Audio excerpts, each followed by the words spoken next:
ఆరోగ్య కుటుంబ సంక్షేమం మరియు వైద్య విద్యా శాఖ మంత్రి గారు డాక్టర్ వైఎస్ఆర్ ఆరోగ్య విజ్ఞాన శాస్త్రంలో విశ్వవిద్యాలయ సవరణ బిల్లు 2024ను ప్రవేశపెట్టేందుకు అనుమతి కోరుతారు.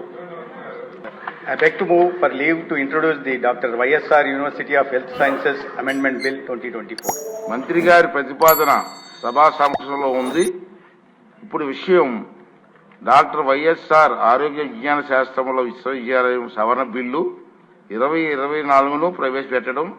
ఈ ప్రతిపాదనను సుముఖంగా ఉన్నవారు అవును అనండి, వ్యతిరేకంగా ఉన్నవారు కాదు అనండి. అందరూ కూడా అవును అన్నవారు అధికంగా ఉన్నారు కాబట్టి ఈ ప్రతిపాదన అధికంగా ఏకగ్రీవంగా ఉన్నారు కాబట్టి ఈ ప్రతిపాదన ఆమోదించబడింది. బిల్లు సభలో ప్రవేశపెట్టబడింది.